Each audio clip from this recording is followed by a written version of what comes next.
সংসারের সবথেকে গুরুত্বপূর্ণ তত্ত্ব কোনটা? প্রথম হলো সময়। জন্ম থেকে মৃত্যু পর্যন্ত এই যে সময়, এটাই তো হলো জীবন। দ্বিতীয় হলো জীবন, যাতে আমরা সময়ের সদ্ব্যবহার করি, শ্রেষ্ঠ থেকে শ্রেষ্ঠতর কাজ করার চেষ্টা করি। বহু বছরের এই পরম্পরা, এই সংস্কৃতিকে এগিয়ে নিয়ে যাওয়ার চেষ্টা করি। এই সংসারে আমরা অংশগ্রহণ করতে চেষ্টা করি। তৃতীয় হলো ধন, সেই ধন যা প্রত্যেক ব্যক্তি অর্জন করতে চেষ্টা করেন। এবার এই তিনটি তত্ত্বের মধ্যে একটা সামঞ্জস্য আছে, সমান ব্যাপার আছে। সে ধনই হোক বা সময় হোক বা হোক জীবন। আর সেই সমান ব্যাপার হলো যে যদি আপনি এটা গণনা করতে থাকেন তাহলে তা কমতে থাকে, যদি আপনি এটা ব্যবহার করেন তাহলে তা বাড়তে থাকে। একে সংগঠিত করে রাখতে চেষ্টা করলে এ হাত থেকে ফসকে যায়, কিন্তু যদি আপনি একে সামলে রাখতে শিখে যান তাহলে এমন কাজ করবেন যাতে সংসারের সাথে সাথে পরবর্তী প্রজন্ম লাভবান হবে। যদি কিছু শিখতে চান তাহলে সামলাতে শিখুন, গণনা করা বা সংগঠিত করা নয়। আসুন আর আমার সাথে ভালোবেসে বলুন, রাধা রাধা। এই জীবনে আমাদের দুজন সঙ্গী, এক হলো অন্ধকার আর এক হলো প্রকাশ। এবার যখন এই অন্ধকারে আমরা প্রদীপ জ্বালাই, সেই প্রকাশের জন্য অন্ধকার আমাদের উপর রুষ্ট হয়ে চলে যায়। এবার যদি অন্ধকারকে খুশি করতে যাও তাহলে প্রকাশ আমাদের উপর রুষ্ট হয়ে চলে যায়। এ হলো ঠিক সেই পরিস্থিতি যে আমাদের দুই বন্ধু, তাদের মধ্যে সদ্ভাব নেই। যদি কোনো একজনের মান ভাঙাতে বা খুশি করতে যাও তাহলে দ্বিতীয়জন অবশ্যই রুষ্ট হয়। সেই অবস্থায় আপনাকে বোঝদারের মতো কাজ করতে হবে যে কখন কাকে সমর্থন করতে হবে, কখন কার সাথে চলতে হবে। যদি পারেন তাহলে সকলকে একসাথে নিয়ে চলবেন। যদি কোনো মানুষের মধ্যে বনিবনা না হয় তাহলে তাদের মধ্যে সামঞ্জস্য বজায় রেখে সংসারের রীতিনীতির চক্র চালিত করা, এটাই তো হলো মনুষ্য জীবন। এবার এটা কিভাবে করা সম্ভব? শুধুমাত্র প্রেমের দ্বারা। তাহলে এইভাবেই সবাইকে প্রেমের দ্বারা বেঁধে রাখুন আর আমার সাথে ভালোবেসে বলুন, রাধা রাধা। কিছু মানুষ বড়ই বিচিত্র হন, এমন ভাবে জীবনযাপন করেন যেন তাদের কোনোদিন মৃত্যুই হবে না। নিজেদের অহংকারের বশে একটা কথা ভুলে যান যে যতই তারা নিঃশ্বাস নিচ্ছেন, যতই তারা জীবনযাপন করছেন, ততই তারা মৃত্যুর দিকে এগিয়ে চলেছেন। কারণ আমাদের এই জীবন তার নিঃশ্বাসের উপর নির্ভরশীল। নিঃশ্বাস চলছে মানে জীবন চলছে। নিঃশ্বাস যদি থেমে যায় তাহলে জীবনও থেমে যাবে। আমাদের জীবনের প্রদীপ যে কোনো মুহূর্তে নিভে যেতে পারে, আর কত সময় বাকি রয়েছে সেই বিষয়ে আমাদের কোনো ধারণাই নেই। তাই যে মুহূর্ত আমরা এখন যাপন করছি সেটার সদ্ব্যবহার করে নেওয়া যাক, কোনো শুভ কর্ম করে নেওয়া যাক, এমন কোনো কর্ম যার দ্বারা আমাদের ব্যক্তিত্বতে এমন এক চমক আসে যে আমাদের মৃত্যুর পরেও এই সংসার আমাদের চিরস্মরণীয় করে। কারণ একটা কথা ঠিক, মৃত্যু হলো একটা অটল সত্য, তাকে মেনে নিতেই হবে, স্মরণীয় করে রাখতেই হবে। যে সময় আছে তার সদ্ব্যবহার করুন আর আমার সাথে ভালোবেসে বলুন, রাধা রাধা। এই সংসারের সব থেকে বড় সুখ কি? কেউ বলবেন নিজের লক্ষ্য প্রাপ্ত করা, কেউ বলবেন ধন উপার্জন করা, কেউ বলবেন নিদ্রাই সব থেকে বড় সুখ, কেউ বলবেন রাজ্য লাভ করা, আবার কেউ বলবেন মাতার হাত থেকে খাবার খাওয়া, আদি ইত্যাদি। কিন্তু যদি সত্যি কথা বলি, এই সংসারের সব থেকে বড় সুখ হলো সেবা করা। কখনো কাউকে সেবা করে দেখুন। এই সেবা দ্বারা অন্য কোনো মানুষের আশীর্বাদ লাভ করাতেই সুখ রয়েছে। আপনার সেবা ভাব দ্বারা যখন কোনো মানুষ নিজের অন্তরাত্মা থেকে আপনাকে আশীর্বাদ করে, তার থেকে বড় সুখ আর কিছুই নেই। কারণ প্রত্যেক মানুষের মধ্যে ঈশ্বর বাস করেন। নরের সেবাই হলো নারায়ণের সেবা।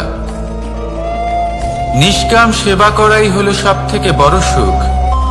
তাই নিজের অন্তরে সেবার এই ভাব জাগ্রত করুন। যে সুখের কথা আমি বলছি, সেই সুখ অনুভব করেই দেখুন। এই মন সুপ্রসন্ন হয়ে বলবে, রাধা রাধা। মানুষের এই জীবন, মানুষ জন্ম নেয়, একটা নির্দিষ্ট সময়ের পরে এই সংসার ত্যাগ করে চলেও যায়। এবার শুধু এটাই আবশ্যক নয় যে এই জীবনকালকে আপনি যাপন করবেন, শুধু এটাই গুরুত্বপূর্ণ নয়। আবশ্যক এবং গুরুত্বপূর্ণ হলো এটা যে এই জীবনকালে আপনি এমন কিছু করেন যাতে এই সংসারের মঙ্গল হয়, যাতে এই সংসার আপনাকে মনে রাখে, আপনার থেকে প্রেরিত হয়, আপনার মতো হতে চায়। প্রত্যেক বছর আপনার জন্মতিথির অপেক্ষা করে, এমন ভাবে আপনার জন্মদিন পালন করে যাতে সেটা মহোৎসবের আকার ধারণ করে। এবার এই জন্মদিন এমনি এমনি মহোৎসবে পরিণত হয় না। তখন হয় না যখন কোনো ব্যক্তি রাজার রূপে বা কোনো গোয়ালার রূপে জন্মগ্রহণ করে। তখন পরিণত হয় যখন একজন মানুষ জন্মগ্রহণের পরে এই সংসারকে কোনো শিক্ষা দিয়ে যান। কিভাবে একজন মানুষ গোয়ালা থেকে রাজা হতে পারে, কিভাবে একজন মানুষ অসত্য থেকে সত্যের পথে চলতে শুরু করেন, অধর্ম থেকে ধর্মের পথে চালিত হতে পারেন, কিভাবে অন্ধকার থেকে প্রকাশের দিকে যেতে পারেন, কিভাবে নিজের আত্মাকে পরমাত্মার সাথে মিলিত করতে পারেন। তা সে রামনবমী হোক বা জন্মাষ্টমী হোক, তাদের জীবনের সাথে জড়িত প্রত্যেক মুহূর্ত একটা পরবের আকার ধারণ করে। তাহলে আপনিও এইভাবে নিজের জীবন যাপন করতে থাকুন। এই সংসারে শুধু ভালোবাসা বিতরণ করুন, কিছুটা এমন ভাবে বিতরণ করুন যাতে আপনি এই সংসার থেকে চলে যাওয়ার পরেও এই সংসারে আপনি শুধুই ভালোবাসা বিতরণ করতে পারেন। যদি আপনি এরকম করেন, সংসারকে প্রেরণা দেন, তাহলে আপনার জীবনও রাধা কৃষ্ণের প্রেমের মতোই অলৌকিক এবং দৈব হয়ে উঠবে। আসুন আর আমার সাথে ভালোবেসে বলুন, রাধা রাধা। আপনি এটা শুনে থাকবেন যে ছোট্ট একটা বালক, সে ঈশ্বরের প্রতিরূপ হয়। কিন্তু এমন কেন বলা হয় তা কি আপনি কখনো ভেবে দেখেছেন? আমি আপনাকে বলছি। কোন একটা ছোট্ট বালককে দেখুন, সে কি করে? সকলকে সমান চোখে দেখে। ওর মনে না কোনো ছলনা রয়েছে, না কোনো কপটতা, না অহংকার রয়েছে, আর না কোনো বিষয় নিয়ে কোনো চিন্তা। সকলকে সে সমান চোখে দেখে আর নিজের মধ্যেই প্রসন্ন থাকে, সকল বিকার থেকে মুক্ত। এগুলোই তো সেই গুণ সেই বালকের মধ্যে, যা হলো ঈশ্বর স্বরূপ। এবার ভেবে দেখুন, যদি প্রত্যেকটা মানুষ এই ছোট বালকের মতো সেই সব গুণ নিজের মধ্যে জাগ্রত করে তোলে, তাহলে কি হবে? তারাও ঈশ্বর তুল্য হয়ে উঠবে। তাই আপনিও এটাই করুন, নিজের মনকে বিকার মুক্ত করুন সেই ছোট্ট বালকের মতো। মনের মধ্যে না কোনো চিন্তা রাখবেন, না মোহ, না ক্রোধ, না কোনো রকমের ছলনা বা কপটতা। সবাইকে সমান চোখে দেখুন আর নিজের মনেই প্রসন্ন থাকতে শিখুন। এই মন প্রেমময় হয়ে বলবে, রাধা রাধা। মানুষের জীবন বড়ই বিচিত্র হয়। যেই মুহূর্তে জন্ম নেয় একটা প্রতিস্পর্ধায় প্রবেশ করতে থাকে। মানুষ জন্ম নেয় আর প্রতিস্পর্ধা শুরু হয়ে যায় ভাই এবং বোনের মধ্যে সর্বশ্রেষ্ঠ হবার, সবার থেকে এগিয়ে থাকার। তারপরে সে যায় গুরুকুলে। নিজের বন্ধুদের মধ্যে সর্বশ্রেষ্ঠ হওয়ার প্রতিস্পর্ধা শুরু হয়। এবার সেখান থেকে বাইরে বেরিয়ে সংসার জীবনে প্রবেশ করে ধন উপার্জনের প্রতিস্পর্ধা শুরু হয়। তা সে যুদ্ধই হোক বা কলা হোক, এই প্রতিস্পর্ধা কখনোই আমাদের পিছু ছাড়ে না। তাই যদি প্রতিস্পর্ধা করতেই হয়, তাহলে আমরা মানুষকে সাহায্য করার প্রতিস্পর্ধা কেন করব না?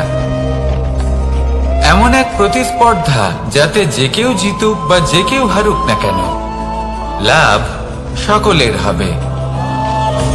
সকলের মধ্যে প্রেম বিতরণ করতে থাকুন, এইভাবেই আনন্দ বিতরণ করতে থাকুন, আর আমার সাথে ভালোবেসে বলুন, রাধা রাধা। দু রকমের প্রাকৃতিক বেগ থাকে। প্রথম হলো বর্ষা। যখন এর বর্ষণ হয় তখন মাটিকে শীতল করে নতুন ফসল ফলায়। আর দ্বিতীয় হয় পবন, যা আমাদের সর্বদা শ্বাসবায়ু প্রদান করে। অশান্ত এই মনকে শান্তি প্রদান করে, এই ক্লান্ত শরীরে স্ফূর্তি প্রদান করে। আমাদের জীবনে যত আবেগ আছে তা হয় বর্ষার মতো হওয়া উচিত, নয় হওয়া উচিত পবনের মতো। ক্রোধ, মতভেদ, বিবাদ এগুলো হওয়া উচিত বর্ষার মতো। অর্থাৎ কিছু সময় পরে যেন এরা নিজে থেকেই ছিন্ন ভিন্ন হয়ে চলে যায়। আর যদি পবনের মতো কোনো আবেগ থাকা উচিত, তা হলো প্রেম, যা সর্বদা শ্বাসবায়ু প্রদান করে, সবসময় সাথে থাকে। একে আমরা অনুভব করতে পারি না, কিন্তু এ আমাদের অনুভব করার জন্য প্রাণবায়ু প্রদান করে। আর যখন চক্রবাতের মতো সে ভয়ঙ্কর হয়ে ওঠে, তখন সমগ্র সংসার বদলে দেয়। এর সারমর্ম একটাই, শক্তি। মতভেদ, ক্রোধ, বিবাদের মধ্যে নেই। শক্তি যদি থাকে, তা আছে প্রেমের মধ্যে। তাই এই প্রেমকে মনের মধ্যে রাখুন আর আমার সাথে বলুন, রাধা রাধা। প্রত্যেকটা মানুষ আলাদা হয় আর অত্যন্ত বিশেষ হয়। প্রত্যেক মানুষ ভিন্ন ভিন্ন পরিবেশে পালিত হয়, বড় হয়।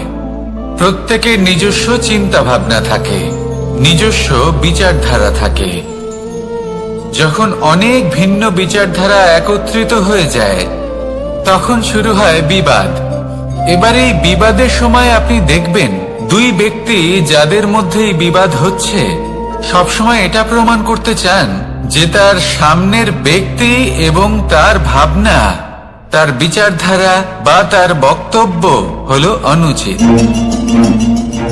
এবার এটাই যদি প্রেমপূর্বক রূপে আপনি ভেবে দেখতে চেষ্টা করেন যে সামনের ব্যক্তিটির বক্তব্য, তার মানসিকতা আসলে কি, তাতে উচিত ঠিক কি, সেটা আমরা বুঝতে পারি। একদিকে হলো এই বিবাদ, যা আপনাকে সামনের ব্যক্তিটিকে অনুচিত প্রমাণ করতে বাধ্য করে।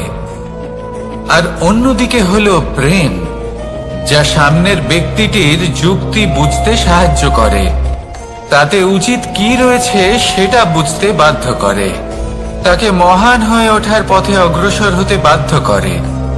তাই এই বিবাদকে ত্যাগ করুন আর প্রেমকে আপন করে নিন, আর এই প্রেম ভাব নিয়ে বলুন, রাধা রাধা। এই সংসারে বড়ই বিচিত্র এক শব্দ আছে, মূল্য। এর প্রয়োগ আমরা জীবনেও করে থাকি, আবার ব্যবসাতেও করে থাকি। একজন উদ্যোগপতি সবসময় বলেন, ব্যবসার মূল্য সবসময় উচ্চমান হওয়া উচিত, তাতে লাভ বেশি। অন্যদিকে আরেকজন ব্যক্তি যিনি পরোপকারী, যিনি ঈশ্বরের দর্শনের অভিলাষী, তিনি বলেন জীবনের মূল্য সব থেকে উচ্চমান হওয়া উচিত। অনেক সময় মানুষ কি করে থাকেন, ব্যবসার এই মূল্য তা উচ্চতার শিখরে পৌঁছানোর লোভে জীবনের মূল্য নামিয়ে ফেলেন, যেখানে এই সমগ্র সংসার প্রেমের দ্বারা চালিত হয়। প্রেমই হলো এই সংসারের আধার। এবার যদি আপনি প্রেম করতে শিখে যান, তাহলে ব্যবসাতে নিশ্চিত রূপে লাভের সাথে সাথে কীর্তি এবং যশ লাভও করতে পারবেন। তা আমি নিশ্চিত রূপে বলতে পারি, কারণ ব্যবসাতে ওঠা নামা এসব চলতেই থাকে। জীবনকে আপনি যদি একবার উচ্চতায় নিয়ে যেতে পারেন, তাহলে তা কখনোই নামবে না। আসুন আর আমার সাথে ভালোবেসে বলুন, রাধা রাধা। যা বাধা দেয় তা হলো অবরোধ, যা এগিয়ে নিয়ে যায় তা হলো বিকাশ, আর যা ভাগ করে দেয় তা হলো গুণ। আপনি সবাইকে আনন্দ দিন, তার বদলে আপনিও আনন্দ পাবেন। আপনি সবার মধ্যে প্রেম ছড়ান, আপনিও তার বদলে প্রেমই পাবেন। এই দেখুন না, মেঘেদের দেখুন। এই যে মেঘ, এই মেঘের গুণ এইটা নয় যে এরা জল সংগ্রহ করে রাখে। এদের গুণ হলো এটাই যে এই মেঘ সকলের মধ্যে জল ভাগ করে দেয়। ধরিত্রীর এবং জগতের তৃষ্ণা নিবারণ হয়। সূর্য, সূর্যের গুণ এইটা নয় যে সে সব থেকে বেশি তেজস্বী। তার গুণ হলো এটাই যে সে নিজের তেজ সবার মধ্যে ভাগ করে দিতে পারে। ঠিক সেইভাবেই জীবনে আনন্দ, উল্লাস, প্রেম এই সব কিছুই ভাগ করে নিতে শিখুন। এটাই হলো একটা গুণ, আর তার বদলে আপনি দ্বিগুণ আনন্দ, দ্বিগুণ উল্লাস, দ্বিগুণ প্রেম অবশ্যই পাবেন। যদি আপনি এই সবকিছু নিজের কাছেই জমিয়ে রাখেন, তাহলে আপনি নিজের বিকাশে নিজেই বাধা দেবেন। আসুন আর আমার সাথে ভালোবেসে বলুন, রাধা রাধা। আপনি কখনো মাখনের হাঁড়ি ভেঙেছেন? কত আনন্দ পাওয়া যায়। এই মাখনের হাঁড়ি ভাঙলে পুরো মাখন আমাদের গায়ে এসে পড়ে আর মন উচ্ছ্বসিত হয়ে ওঠে। কিন্তু তার জন্য বালগোপালদের কত চেষ্টা করতে হয় সেটা কখনো ভেবে দেখেছেন? প্রথমে বড়ই পরিশ্রম করে একের ওপর এক সাবধানে ওপরে চড়তে হয়, তারপরে ভারসাম্য বজায় রাখতে হয়, পড়ে গেলে হবে না। তারপর এই হাতের দ্বারা সেই মাখনের হাঁড়ি ভাঙতে হয়, তখন মাখন পড়ে। এবার এরকমই কিছু আমাদের জীবনে আমাদের সাথেও হয়। এবার আপনি বলবেন যে মাখনের হাঁড়ি ভাঙার এই প্রক্রিয়া, তার সাথে জীবনের কি সম্পর্ক থাকতে পারে? আসলে আমাদের মনের মাঝেও একটা হাঁড়ি রয়েছে, অহংকারের হাঁড়ি। আর এই অহংকারের হাঁড়ি যখন ভেঙে যায়, তখন প্রসন্ন হবার আনন্দ চতুর্দিকে ছড়িয়ে পড়ে। এই মন, এই আত্মা, এই দুই প্রসন্ন হয়ে যায়। কিন্তু তার জন্য আপনাদেরকেও বালগোপালের মতো চেষ্টা করে যেতেই হবে, ভারসাম্য বজায় রাখতেই হবে মনের মাঝে এবং এই বুদ্ধিতে, ভালো এবং মন্দের মধ্যে, লোভ এবং পরমার্থের মধ্যে। আর তারপর নিজে হাতে অহংকারের এই হাঁড়ি ভেঙে দিতে হয়। দেখুন, যদি ঈশ্বরের সঙ্গ লাভ করতে চান, তাহলে অহংকারের এই হাঁড়ি ভাঙতেই হবে। আসুন আর আমার সাথে ভালোবেসে বলুন, রাধা রাধা। মুঠো হাতের শক্তি বেশি, মুঠো খুললেই তা দুর্বল। তা এমন কি থাকা উচিত এই বন্ধ মুঠোয় যা লাখের সমান? মানসিকতা এবং স্বপ্ন। মানুষ জন্মগ্রহণ করে, তার মানসিকতা সময়ের সাথে উন্নত হয়। মানসিকতা অনুযায়ী সে স্বপ্ন দেখে, আর সেই স্বপ্ন সার্থক করতে সে পরিশ্রম করতে থাকে। কিন্তু খুব গুরুত্বপূর্ণ একটা কথা আছে যা আপনার মনে রাখা উচিত। আপনার এই মানসিকতা, আপনার এই স্বপ্ন, তা যেন আপনার নিয়ন্ত্রণে থাকে। আপনার বন্ধ মুঠোয় যেন এর লাগাম থাকে, আপনি যেন এর প্রভু হন। যদি তা হয় তবেই আপনি লাভবান হবেন। যদি এরা আপনাকে নিয়ন্ত্রণ করতে থাকে, যদি আপনার মুঠো খুলে যায়, না পথ আপনার নিয়ন্ত্রণে থাকবে, না মানসিকতা থাকবে, না স্বপ্ন নিয়ন্ত্রণে থাকবে। আর যদি তাই হয় তাহলে আপনি আপনার ভবিষ্যৎ নষ্ট করে ফেলবেন। তাই নিয়ন্ত্রণ করতে শিখুন নিজের বিচার বুদ্ধি, নিজের মানসিকতা, নিজের স্বপ্নকে। নিজের এই স্বপ্ন পূরণ করুন আর আমার সাথে ভালোবেসে বলুন, রাধা রাধা। এই সংসারের সব থেকে কঠোর ধাতুর মধ্যে একটি হলো লোহা। লোহা দিয়ে আমরা অনেক অস্ত্র শস্ত্র লাভ করি, অনেক বস্তুও লাভ করি। এবার এই লোহাকে কাটার জন্য, একে কোনো আকার দেওয়ার জন্য কি প্রয়োগ করতে হয়? লোহা। এবার এই কথাটা আমরা সকলেই জানি যে লোহার দ্বারাই লোহাকে কাটতে হয়।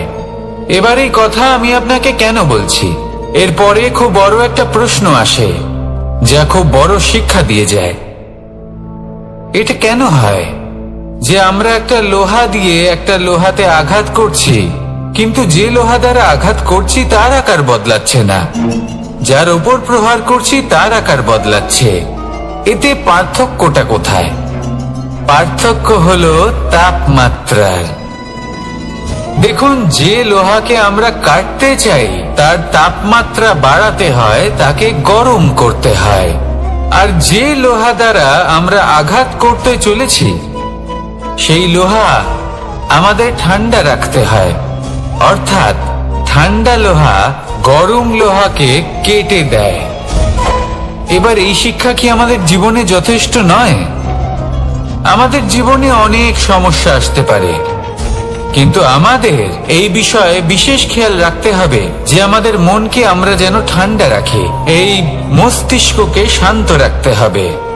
যদি আমরা ক্রোধ বা ঈর্ষার আগুনে জ্বলতে থাকি, বিদ্বেষের আগুনে জ্বলতে থাকি, তাহলে আমরাও সেই লোহার মতোই হয়ে যাব যার তাপমাত্রা অত্যন্ত বেশি। তখন যে কেউ এসে আমাদের বিচ্ছিন্ন করে চলে যাবে। মনে রাখবেন, যিনি যত বেশি স্থির বুদ্ধির অধিকারী, যিনি হলেন সব থেকে বেশি শান্ত, তিনি হলেন সব থেকে বেশি বলশালী। তাহলে শান্ত থাকুন আর আমার সাথে ভালোবেসে বলুন, রাধা রাধা।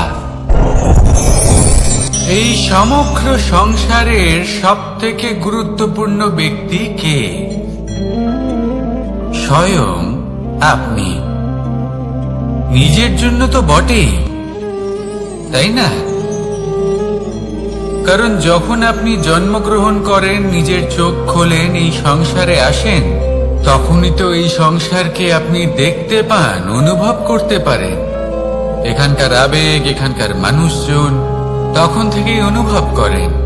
যদি আপনি না থাকেন তাহলে এই সংসারের অস্তিত্ব আপনার কাছে শূন্যের সমান, তাই না? আপনি না থাকলে এই সংসারও আপনার কাছে নেই। এবার সবাই বলবেন যে এ তো সত্যি কথা, সেই অনুযায়ী তো আমার স্বার্থপর হওয়া উচিত, অহংকারী হওয়া উচিত, কারণ আমার কাছে আমি তো সবকিছু। দৃষ্টিভঙ্গি পাল্টে দেখুন, আপনার কাছে সব থেকে বেশি গুরুত্বপূর্ণ ব্যক্তি কে? আপনি নিজেই। সেই মানুষটি কেমন হওয়া উচিত একটু ভেবে দেখুন। সব সময় সকলকে সাহায্য করুন, একসাথে মিলে পরিশ্রম করুন, সাহায্য করুন অন্যদেরকে। এটা অতি আবশ্যক। এবং তার থেকেও বেশি গুরুত্বপূর্ণ হলো এটাই যে আপনার মনে যেন কখনো এই বিষয়ে ভয় না থাকে যে আমি আমার প্রিয়জনদের, আমার কাছের মানুষগুলিকে হারিয়ে ফেলব। এই ভয় কখনোই মনের মধ্যে থাকা উচিত নয়। যদি ভয় থাকে তাহলে থাকুক এই বিষয়ে যে সকল মানুষ আমার জীবন থেকে, আমার থেকে দূরে চলে যাচ্ছেন, তাদের বাধা দিতে দিতে আমি যেন নিজেকেই না হারিয়ে ফেলি। নিজের অস্তিত্বকেই না হারিয়ে ফেলি, নিজের ব্যক্তিত্বকে, নিজের বিচারধারাকে, নিজের করুণার শক্তি না হারাই, তাহলে এই ভয় ত্যাগ করুন আর আমার সাথে ভালোবেসে বলুন, রাধা রাধা। মানুষের দুটো রূপ রয়েছে, এক আমাদের এই মুখ যা শুধুই চোখে দেখা যায়, আর দ্বিতীয় আমাদের এই মন যা শুধুমাত্র অন্তরাত্মা দ্বারা দেখা যায়। এবার আমাদের এই মুখ তা ঈশ্বর সকলকেই আগে থেকেই প্রদান করেছেন, কিন্তু এই মন কেমন হবে তা আমাদের জীবনের অনুভূতি এবং আমাদের জীবনের লক্ষ্য এগুলি সুনিশ্চিত করে। অর্থাৎ নেত্র দিয়ে দেখা যায় আমাদের এই মুখ, তা শুধুই এই কারণে প্রয়োজন যাতে সংসার আমাদের দেখতে পায়, আমাদের চিনতে পারে। কিন্তু যদি এই সংসারে আপনি প্রকৃত অর্থে মান সম্মান লাভ করতে চান, তাহলে নিজের অন্তরাত্মাকে আপনাকে বিকশিত করতেই হবে। দেখুন, কথায় আছে এই যে অসুর, তা শারীরিকভাবে উপস্থিত নয়, তা মনের মধ্যে থাকে। যদি এই মন থেকে অসুরকে বের করে দেওয়া যায়, তাহলে শরীরে তা উপস্থিত থাকবেই না। তাই মনকে শুদ্ধ করুন আর আমার সাথে ভালোবেসে বলুন, রাধা রাধা। প্রয়াস, পরিশ্রম, এই শব্দগুলি শুনতে হয়তো ছোট মনে হয়, কিন্তু এর মূল্য অনেকটাই অধিক। এবার প্রয়াসও কিন্তু দুই ধরনের হয়।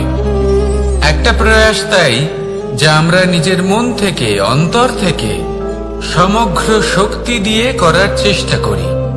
এবারে এই প্রয়াস প্রচেষ্টার নামান্তর।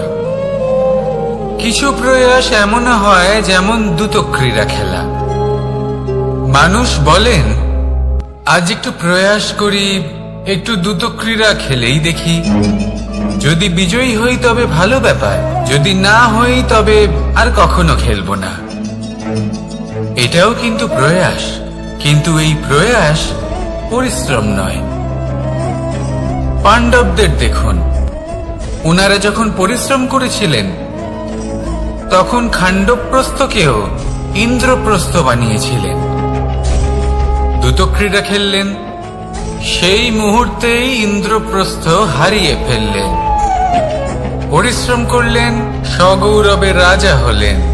দ্রুতক্রীড়া খেললেন, তখন এক মুহূর্তে রাজা থেকে নিঃস্ব হয়ে গেলেন।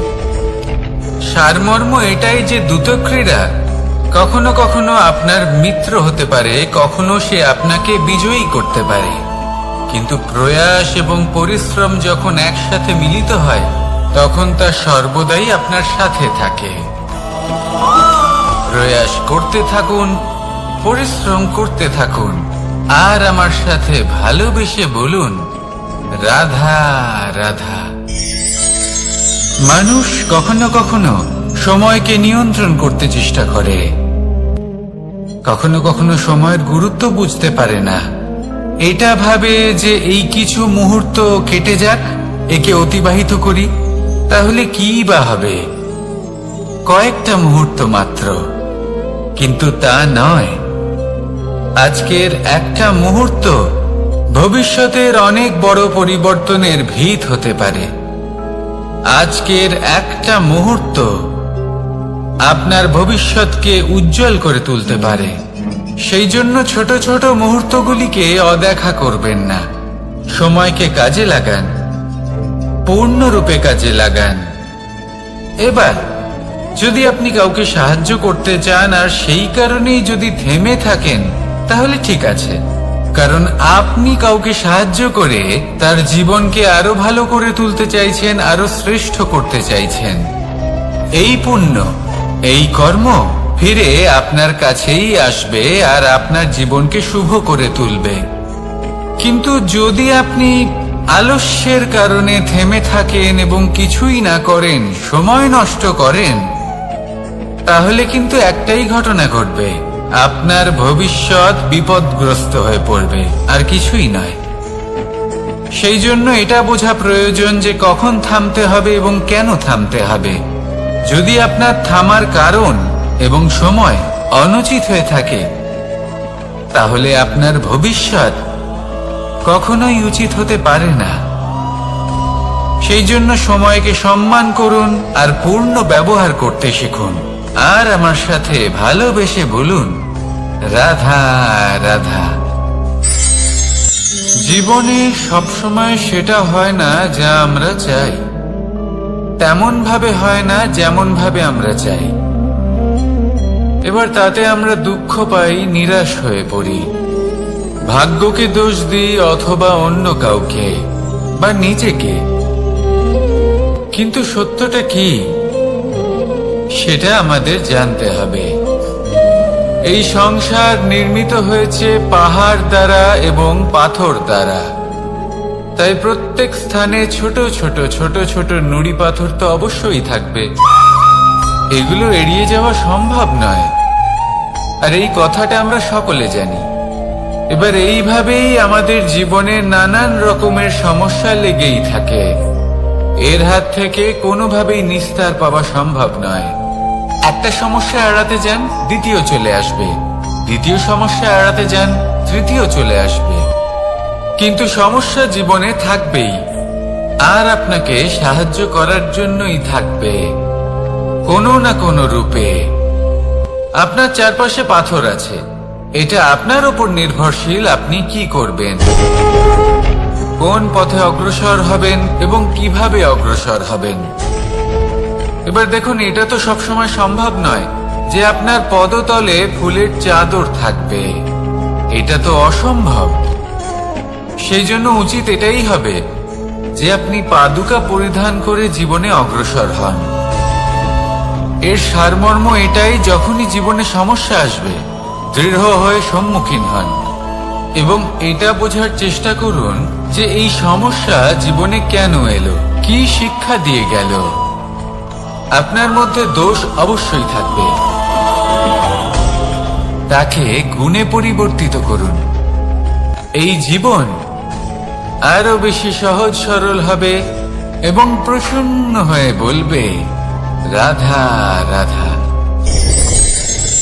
অনেক মানুষ আমাকে এসে বলেন যে কানাই, তোমার কথাগুলি তো আর কি বা বলি, তোমার কথা কি থেকে কি করে ফেলতে পারে, অসম্ভবকে সম্ভব করে ফেলতে পারে। এত শক্তি তোমার কথাতেই রয়েছে, তো অন্য কিছু করার কোনো প্রয়োজনই কোথায়? এবার ওনারা এই কথাটা বুঝতে পারেন না যে জ্ঞান শুধুমাত্র শব্দের সমন্বয় মাত্র। কিন্তু এর অর্থ কি সেটা জানার জন্য অনুভব করা প্রয়োজনীয়, সেই পথে চলা প্রয়োজনীয়।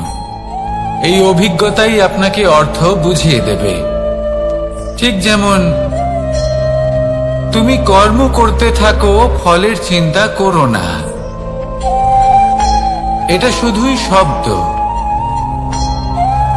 এর সারমর্মটা কি, এর অর্থ কি সেটা বোঝার জন্য সেই পথে আপনাকে অগ্রসর হতেই হবে, সেটা যাপন করতে হবে, কর্ম করতে হবে নিরন্তর। এটা ভাবলে হবে না যে আমি কি আমার কর্মের ফল আদৌ পাবো কিনা,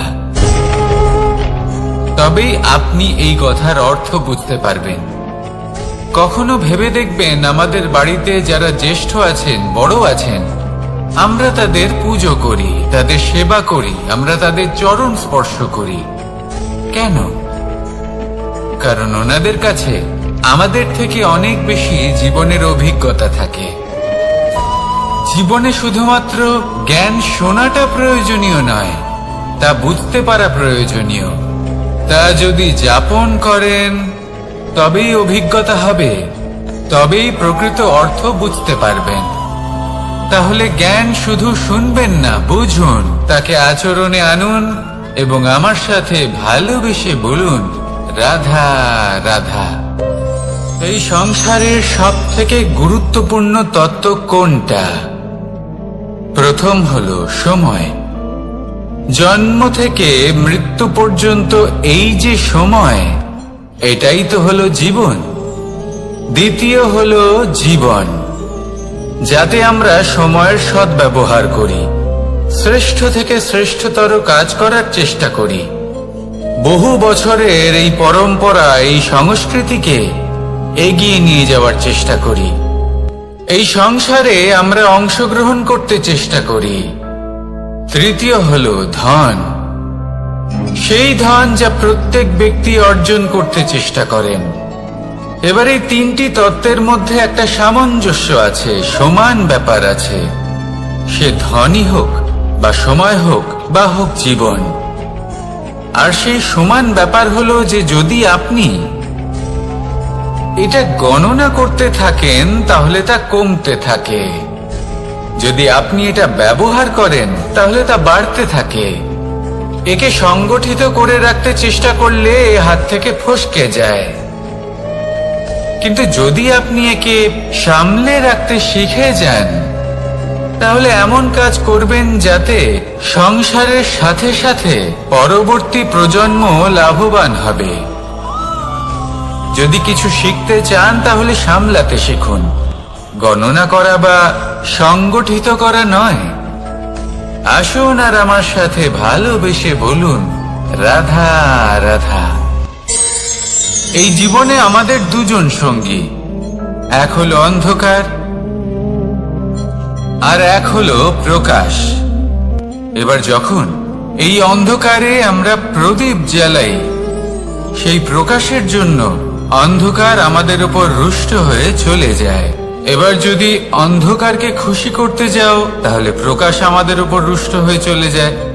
এ হলো ঠিক সেই পরিস্থিতি যে আমাদের দুই বন্ধু, তাদের মধ্যে সদ্ভাব নেই।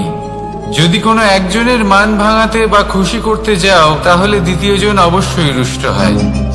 সেই অবস্থায় আপনাকে বোঝদারের মতো কাজ করতে হবে, যে কখন কাকে সমর্থন করতে হবে, কখন কার সাথে চলতে হবে। যদি পারেন তাহলে সকলকে একসাথে নিয়ে চলবেন। যদি কোনো মানুষের মধ্যে বনিবনা না হয় তাহলে তাদের মধ্যে সামঞ্জস্য বজায় রেখে সংসারের রীতিনীতির চক্র চালিত করা, এটাই তো হলো মনুষ্য জীবন। এবার এটা কিভাবে করা সম্ভব? শুধুমাত্র প্রেমের দ্বারা। তাহলে এইভাবেই সবাইকে প্রেমের দ্বারা বেঁধে রাখুন আর আমার সাথে ভালোবেসে বলুন, রাধা রাধা। কিছু মানুষ বড়ই বিচিত্র হন, এমন ভাবে জীবনযাপন করেন যেন তাদের কোনোদিন মৃত্যুই হবে না। নিজেদের অহংকারের বশে একটা কথা ভুলে যান, যে যতই তারা নিঃশ্বাস নিচ্ছেন, যতই তারা জীবনযাপন করছেন, ততই তারা মৃত্যুর দিকে এগিয়ে চলেছেন। কারণ আমাদের এই জীবন তার নিঃশ্বাসের উপর নির্ভরশীল। নিঃশ্বাস চলছে মানে জীবন চলছে। নিঃশ্বাস যদি থেমে যায় তাহলে জীবনও থেমে যাবে। আমাদের জীবনের প্রদীপ যে কোনো মুহূর্তে নিভে যেতে পারে, আর কত সময় বাকি রয়েছে সেই বিষয়ে আমাদের কোনো ধারণাই নেই। তাই যে মুহূর্ত আমরা এখন যাপন করছি সেটার সদ্ব্যবহার করে নেওয়া যাক, কোনো শুভ কর্ম করে নেওয়া যাক, এমন কোনো কর্ম যার দ্বারা আমাদের ব্যক্তিত্বতে এমন এক চমক আসে যে আমাদের মৃত্যুর পরেও এই সংসার আমাদের চিরস্মরণীয় করে। কারণ একটা কথা ঠিক, মৃত্যু হলো একটা অটল সত্য, তাকে মেনে নিতেই হবে, স্মরণীয় করে রাখতেই হবে। যে সময় আছে তার সদ্ব্যবহার করুন আর আমার সাথে ভালোবেসে বলুন, রাধা রাধা। এই সংসারের সব থেকে বড় সুখ কি? কেউ বলবেন নিজের লক্ষ্য প্রাপ্ত করা, কেউ বলবেন ধন উপার্জন করা, কেউ বলবেন নিদ্রাই সব থেকে বড় সুখ, কেউ বলবেন রাজ্য লাভ করা, আবার কেউ বলবেন মাতার হাত থেকে খাবার খাওয়া, আদি ইত্যাদি। কিন্তু যদি সত্যি কথা বলি, এই সংসারের সব থেকে বড় সুখ হলো সেবা করা। কখনো কাউকে সেবা করে দেখুন, এই সেবা দ্বারা অন্য কোনো মানুষের আশীর্বাদ লাভ করাতেই সুখ রয়েছে। আপনার